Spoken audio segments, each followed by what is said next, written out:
commerce sur le boulevard normal, donc les gens y passent.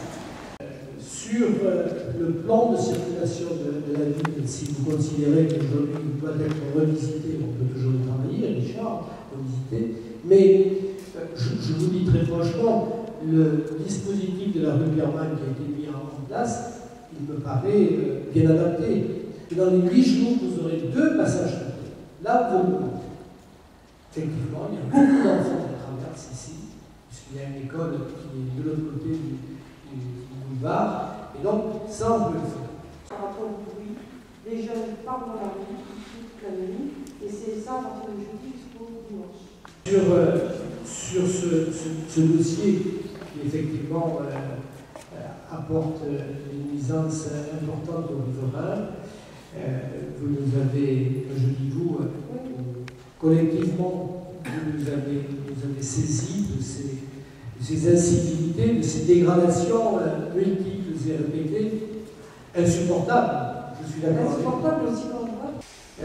Ce phénomène, on le connaît à Périgueux, on le connaît ailleurs. Et on le connaît un peu plus à Périgueux parce qu'il y a une concentration sur cette ville qui est petite au niveau géographique, une concentration d'établissements de nuit supérieure à d'autres villes de même importance. Et donc, les phénomènes désagréables que vous vivez, et pour vous insupportables que vous vivez, ils se produisent dans d'autres quartiers de Périgueux. Donc, la personne, le gérant, a repris ses activités et les nuisances sont toujours là, elles sont là. Il a fait un certain nombre d'actions, le gérant, il a mis un certain nombre de moyens, des moyens importants. Je l'ai rencontré il n'y a pas quelques jours. Il a pris une disposition importante pour limiter, j'ai dit essayer de limiter les nuisances. Il a même une personne qui circule, qui tourne la nuit en voiture pour faire ce qu'on peut appeler un rappel à l'ordre aux jeunes qui sont dans la rue et qui ont des attitudes qui ne correspondent pas à ce qu'ils devraient faire. Donc il a fait des efforts, il fait des efforts.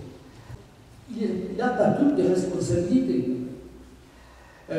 Il y a des phénomènes de société, vous n'y êtes pour rien, je n'y suis pour pas grand-chose, et je ne peux pas les corriger. Nous avons un phénomène aujourd'hui, la jeunesse, qui consomme beaucoup d'alcool. On est très présent sur votre secteur pour éviter tout ceci. Donc, je suis le nouveau président de la nouvelle association qui s'est créée la semaine dernière. On peut le dire, ça s'appellera PAR 24. Ce sont les 4 cycles de notre secteur, Rue des Prés, Aubaret, Rivière, Monton. Donc, comme vous venez de le dire à tout le monde, nous subissons depuis, c'est très récent, enfin, depuis très longtemps, trop longtemps pour nous, depuis le mois de janvier, nous subissons des nuisances sonores, mais aussi énormément de dégradation sur nos véhicules.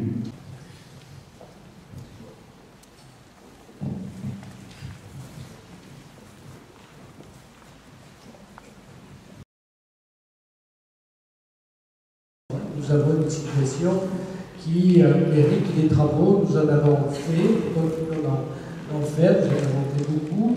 Nous allons continuer à en faire. On se demande si le pont va pas s'écrouler avec ces jours. Il y a une réglementation interdisant aux poids lourds en transit supérieur à 3,5 tonnes, 7,5 tonnes, à franchir la ville. Il y a beaucoup de poids lourds qui sont en service dans la ville de Périgueux, qui viennent livrer. Quand nous arrêtons, les policiers municipaux arrêtent un camion. Quand il est en transit, ils dressent une contravention de 22 €. Alors, ils ne sont pas contents, mais ce n'est pas dissuasif.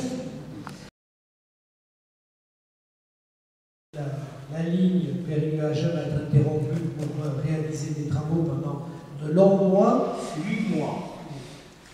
Et effectivement, c'est vrai que faire venir des bus de Niversac, le meilleur, dans la ville de Périgueux, c'est pas satisfaisant.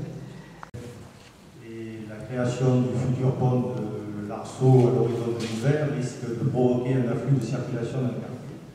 Écoutez, le président de la CAP, M. Berry-Debat, a organisé une réunion il y a quelques mois sur le plan de déplacement urbain à l'espace Jean Moulin. Il a présenté le dispositif, l'état d'avancement du dispositif. Effectivement, il y a un projet de déplacement de circulation via un pont à la rampe de l'Arceau qui s'y situerait, qui prendrait à côté de l'entreprise Motoplaisance sur la route de Limoges, qui viendrait à peu près au rond-point, un peu en dessous le rond-point qui est dans la route d'Aléron du Périgord. Ce dispositif-là, moi je pense qu'il est utile. Il est demandé en tout cas d'alléger la circulation sur la rue Saint-Front et l'avenue Doménil. Tout à l'heure, je vous parlais des aménagements de l'avenue Doménil. Nous allons les prévoir avec une voie montante et une voie descendante, mais avec la possibilité de mettre l'avenue Doménil à une voie.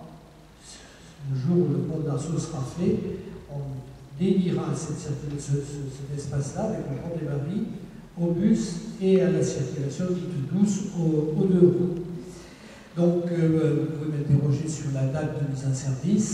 Je suis incapable de vous répondre. Mussidan, Niversac, monsieur, en heure pleine toutes les 30 minutes et en heure creuse toutes les heures, et des dispositifs de parc relais à l'extérieur de Périgueux. On a commencé à installer des terrains à Champvinel, à Trélissac, on en achètera à Boulazac, on en achètera à Razac, à Marsac, à Notre-Dame-de-Seignac, pour sécuriser les voitures dans les parcs et permettre aux bus de circuler rapidement et faire en sorte qu'il y ait moins de voitures, je dis bien moins de voitures, qui rentrent tous les matins dans la ville de Périgueux. Vous n'avez pas à quel niveau on va améliorer la rue. Alors ensuite, quelle sera sa destination? Dans le cadre du plan de déplacement urbain, je ne peux pas vous le dire encore de manière précise. Vous savez que cette rue, la communauté d'agglomération voulait l'élargir. Et elle voulait acheter une partie du bâtiment qui appartient aux sœurs de Sainte-Marthe, mais les conditions financières demandées par les sœurs sont très élevées, et la communauté d'agglomération a renoncé à acheter cette partie. Donc ça sera une voie de circulation, mais je vous précise que dans le projet général, la voie ferroviaire, je vous ai parlé tout à l'heure, ce que l'on appelle l'axe Mussidan, Saint-Laurent-sur-Manoir, qui passera là. Il y aura une halte ferroviaire qui sera située proche de la cité, là où il y a un bassin d'emploi très important. Pour faire en sorte que les gens n'aient pas besoin ni de prendre le bus, ni de prendre leur véhicule pour venir travailler à cet endroit-là.